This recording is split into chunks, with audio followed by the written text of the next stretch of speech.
This is a lecture from OpenTuition. To benefit from the lecture, you should download the free lecture notes from opentuition.com. Continuing with Chapter 24, VAT, let's have a look at the treatment of motor expenses.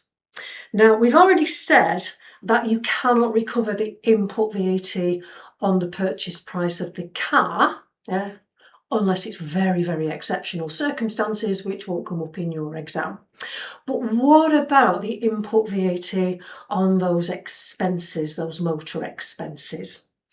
Now, when we're looking at expenses like fuel, so you're buying fuel to use in your car for use in the business, so purchased by the trader.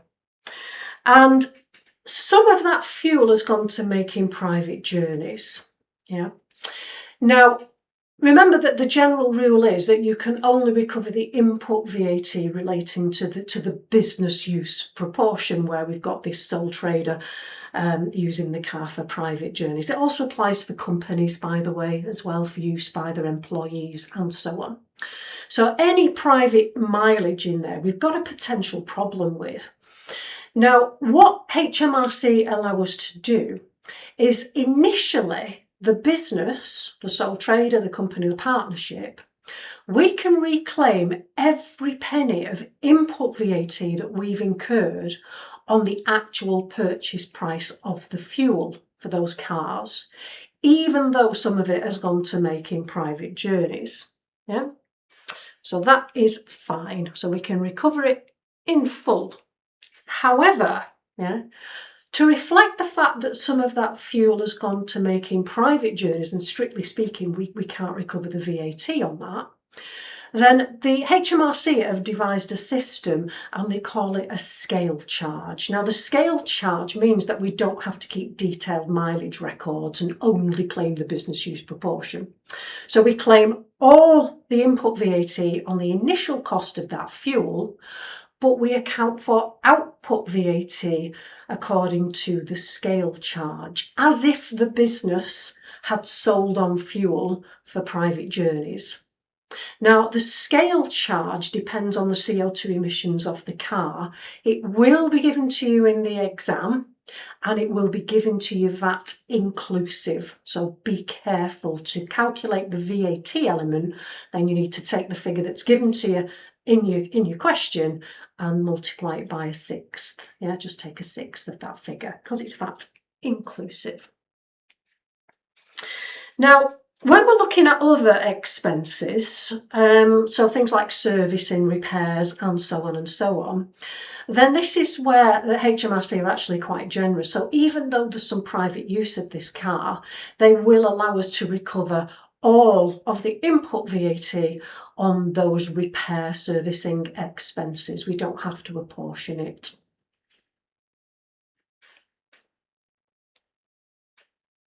So let's have a look at an example. And we've got Poppy PLC. It's to provide one of its directors with a company motor car which will be used for both business and private mileage. So the company is going to pay for all the running costs of the car. And that includes petrol costing £900, which is VAT inclusive, and repairs costing £1,200, VAT inclusive. And we're told that the relevant quarterly scale charge is £445 for this particular car, and we're in the quarter ended once again the 31st of March 2026. So what are we going to do with these costs? So this is what we're going to do. So Poppy PLC.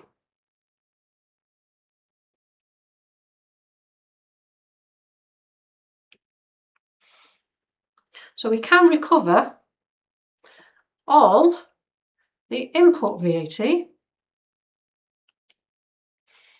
on the fuel and repairs.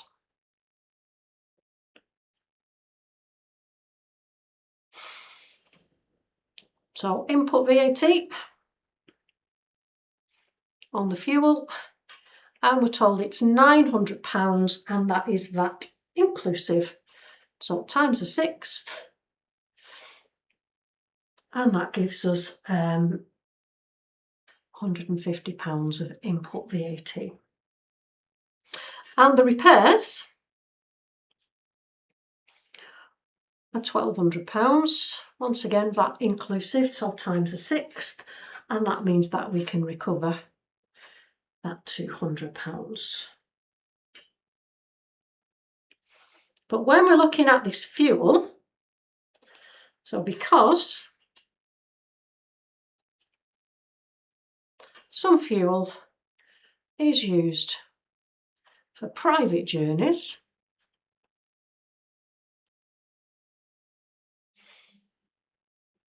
we must account for output VAT, re the scale charge. So therefore, we've got output VAT,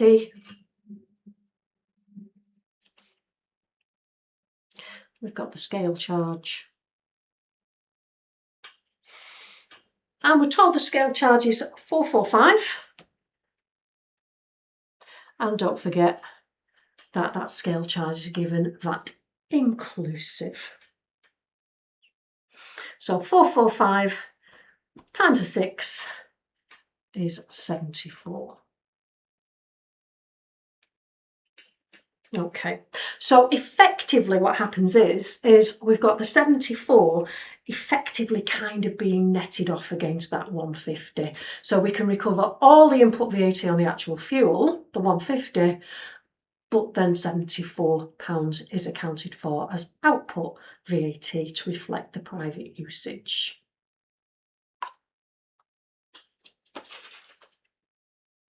So watch out for that one in the exam, but don't forget that we can recover all the input VAT on the cost of servicing and repairs, and so on.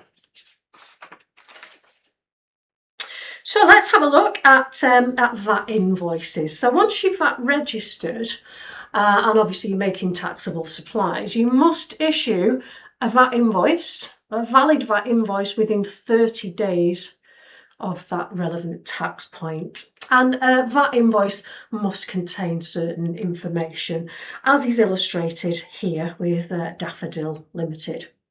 So we've got Daffodil Limited only sells goods, and at present we've got sales invoices show the invoice date. Yeah, absolutely, we need to show that. The invoice number. Yeah, so it's got to have a unique invoice number. We've got the type of supply, the quantity, and the description of the goods supplied. So it doesn't have to be a detailed description, it just has to be sufficient in order to identify the goods that have been sold. We've got Daffodil Limited's name and address, so that's the seller. Yeah. And we've got the name and address of the customer. Yeah. And we don't offer any discount for prompt payment. So what additional information do we need? Well, we've got to show our VAT registration number, because our customers, if they're going to reclaim that VAT back, because obviously to them it's an input, they have to have a valid VAT invoice. So therefore it's got to show the seller's VAT registration number. It's got to show the tax point as well. Yeah, which could be different, of course, to the invoice date. We've got the rate of VAT for each supply. So if you're selling some standard rated supplies and some zero rated supplies, then it has to state that on the invoice. We've got the VAT exclusive amount for each supply, the total VAT exclusive amount, and then we've also got the amount of VAT payable. So VAT invoices do have to be relatively detailed, because remember, it's a very, very important document, because if we get a control visit, yeah, and they check our sales invoices, they've got to be right. Equally, if we get a control visit and they check our purchase invoices, if we're reclaiming our input VAT on our purchases, we have to have a valid VAT invoice to support that claim, so that HMRC know that there's nothing dodgy going on.